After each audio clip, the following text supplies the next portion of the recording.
BNP নেতা ইশরাক হোসেনকে ঢাকা দক্ষিণ সিটি কর্পোরেশনের মেয়র হিসেবে শপথ দেওয়া হবে কিনা এ বিষয়ে সিদ্ধান্ত নেবে নির্বাচন কমিশন। বৃহস্পতিবার প্রধান বিচারপতি ডক্টর সৈয়দ রেফাত আহমেদের নেতৃত্বে 7 বিচারপতির পূর্ণাঙ্গ আপিল বেঞ্চ এই সংক্রান্ত আবেদন নিষ্পত্তি করে এই পর্যবেক্ষণ দেন। এর আগে বুধবার ইশরাক হোসেনকে ডিএসসিসির মেয়র হিসেবে ঘোষণা করে গ্যাজেট জারির বিষয়ে নির্বাচন কমিশনের বক্তব্য শোনার জন্য বৃহস্পতিবার দিন ধার্য করেন আদালত। একই সঙ্গে ইশরাককে ডিএসসিসির মেয়র হিসেবে শপথ না পড়ানোর নির্দেশনা চেয়ে দায়ের করা রিট খারিজের আদেশের বিরুদ্ধে লিভ টু আপিলের শুনানির কথাও বলা হয়। প্রধান বিচারপতি ডক্টর সৈয়দ রেফাত আহমেদের নেতৃত্বে 7 বিচারপতির আপিল বেঞ্চ এই আদেশ দেন। আদালতে ইশরাকের পক্ষে শুনানি করেন ব্যারিস্টার মাহবুব উদ্দিন খোকন। আবেদনের পক্ষে ছিলেন অ্যাডভোকেট মোহাম্মদ হোসেন। আজকে যে আদেশটা হলো, মামলাটা তাদের লিভ দেয়নি, লিভ গ্রান্ট করা নেই, কোন স্থগিতাদেশ দেয়নি, নিষ্পত্তি করছে এবং নিষ্পত্তি করেছে বলছে যে নির্বাচন কমিশনই সিদ্ধান্ত চূড়ান্ত হবে। Election commission can not back out from their earlier opinion, অর্থাৎ আগে যে ওপিনিয়ন দিয়েছে সেখান থেকে তারা সরিয়ে সুযোগ নাই। দর্শক, এই বিষয়ে আরো খবর জানাতে আমাদের সাথে যুক্ত হচ্ছেন সহকর্মী নাইম আল জিকো। জিকো, আপিল বিভাগের রায়ের পর ইশরাক ইস্যুতে সবশেষ কি তথ্য আছে আপনার কাছে? তানিয়া, যেমনটি জানেন যে ঢাকা দক্ষিণ সিটি কর্পোরেশনের মেয়রদের শপথ গ্রহণের বিষয়ে যেই লিভ টু আপিল ছিল সেটি কিন্তু এর মধ্যে নিষ্পত্তি হয়েছে। আপিল বিভাগ কিন্তু বলেছে এই বিষয়ে আসলে সব ধরনের সিদ্ধান্ত নেবে নির্বাচন।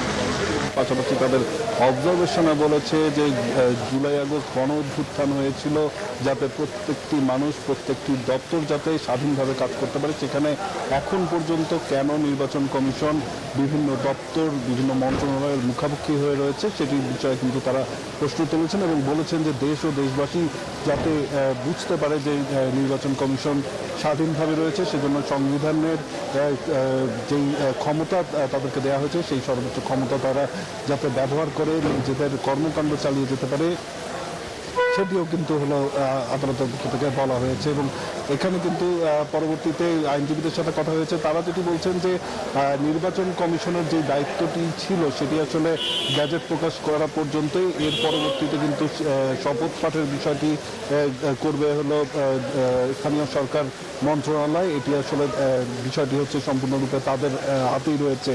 অন্যদিকে নতুনভাবে কিন্তু গ্যাজেট প্রকাশের আর কোনো প্রয়োজন নেই বলে কিন্তু নির্বাচন কমিশনের আইনজীবী তারা কিন্তু আমাদেরকে জানিয়েছেন। এবং যদি বলি যে ইশরাকের আইনজীবী মাহবুব উদ্দিন খোকন, তিনি বলেছেন যে এই এখন যদি এই কোনো রকমের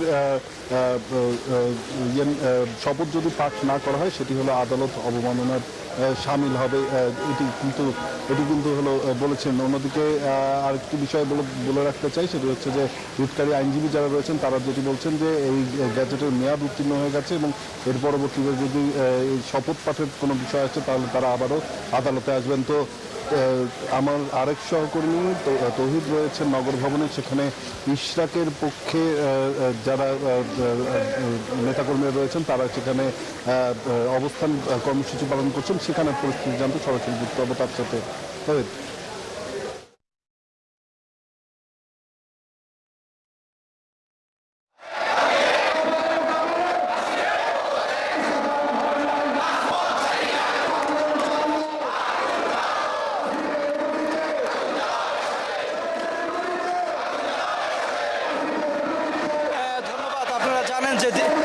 জানেন যে দীর্ঘ কয়েকদিন ধরেই কিন্তু ইশরাকের মেয়র হিসেবে দায়িত্ব বুঝিয়ে দেওয়ার জন্য এই নগর ভবনের সামনে কিন্তু তার বিএনপি নেতাকর্মীরা কিন্তু এই অবস্থান কর্মসূচি চালিয়ে যাচ্ছেন।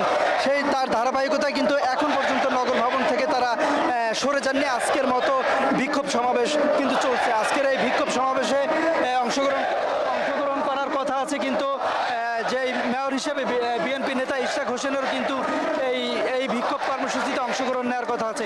এছাড়া আপনি জানেন যে আজকে একটি আপিল বিভাগ একটি পর্যবেক্ষণ দিয়েছে প্রধান বিচারপতি নেতৃত্বে 7 বিচারপতির পূর্ণাঙ্গ বেঞ্চ, যে এই যে ইশরাকের মেয়র হিসেবে শপথ পড়ানো হবে কি হবে না সে দায়িত্ব নির্বাচন কমিশন নিবে বলে আপিল বিভাগ যে পর্যবেক্ষণ দিয়েছে।